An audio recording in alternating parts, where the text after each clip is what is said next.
Can I ask you a personal question? Ja? How did you lose your feathers? Well, if you must know, I lost them in a card game. What? I bet all my plumage on a pair of fours. Jesus, what kind of degenerate card player would call in a bet like that? That would be me. Trevor? What? You're a complete bastard. Oh, thanks very much. Don't mention it.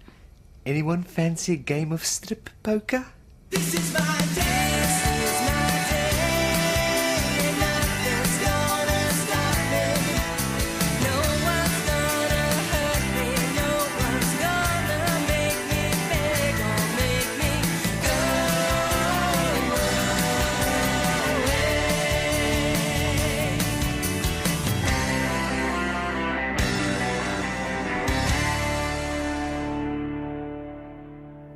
Amen, ever and ever, for glory thee, and amen, ever and ever, for glory thee, and power. Excuse me, what are you doing?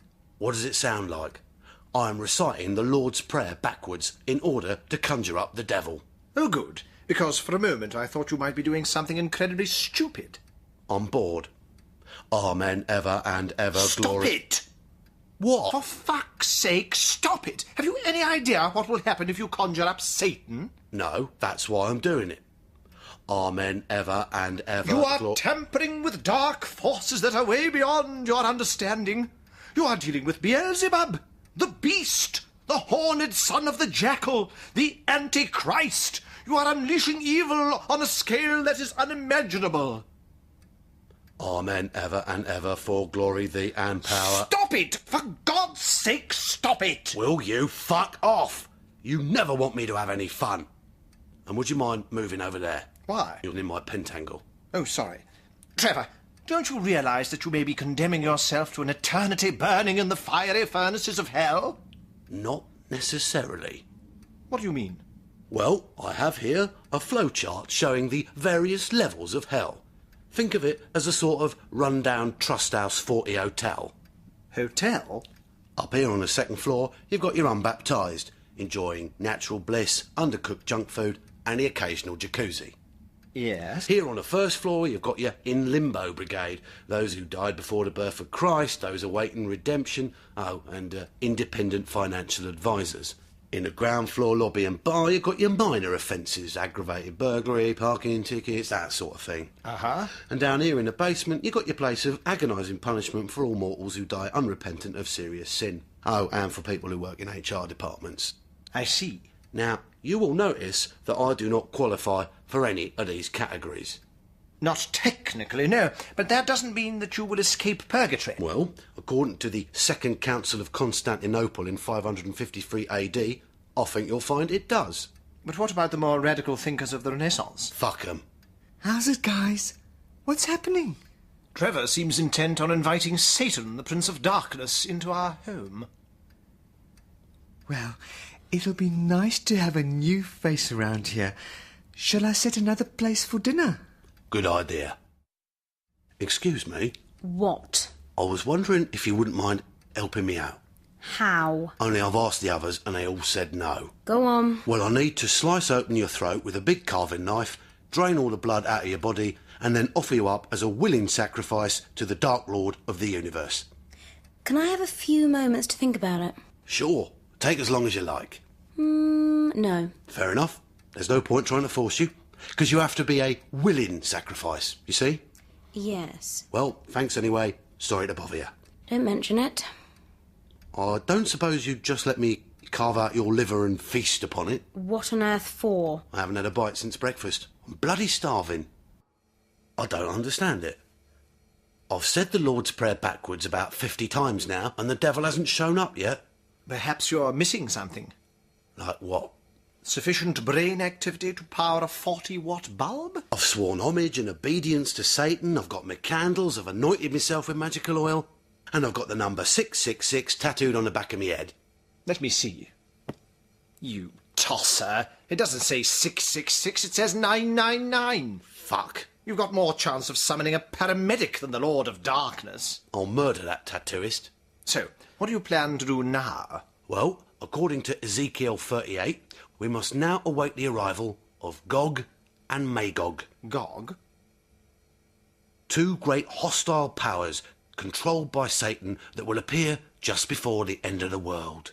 And what form do these two demons, Gog and Magog, take? Well, I'm not absolutely sure, but I think Magog manifests himself in the form of a dense, eerie mist. A fog? Yeah, Magog is a fog. yeah. And Gog? Gog appears as the hound of Satan. A dog. Yeah, Gog is a dog. yeah. Gog is a fog and Magog is a dog. No, Magog is a fog and Gog is a dog. Revelation verse 103. In later rabbinic literature, Gog is also identified as the sow of Beelzebub. In other words, a hog. Yeah, Gog is a hog. yeah. But you said Gog was a dog. Is Gog a hog or a dog? Now I'm confused. Magog is a fog and Gog is either a hog or a dog. And where do these accursed creatures live? Clapham. So when do you expect the devil to turn up? Should be any minute now.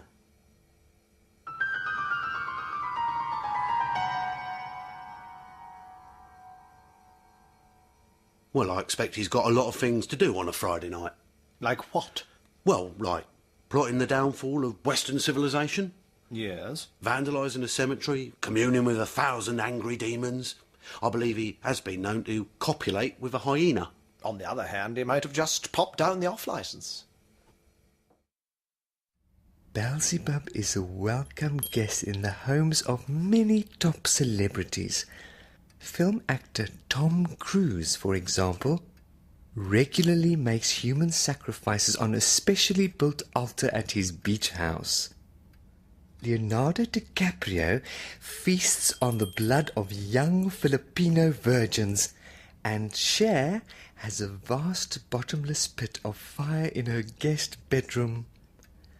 No one really knows what the devil looks like, maar ek hoor hy het die dikste peel ooit. Some say that he has the upper torso of a man and the legs and genitalia of a hideous and deformed goat. Others say he looks like Michael Winner. I think I once saw Satan buying the Daily Telegraph in W.H. Smith's, but I might have been mistaken. It could have been the Daily Express. I think there's a little bit of the devil living inside all of us. At least, that's what the voices in my head tell me. They also tell me to drink my own urine.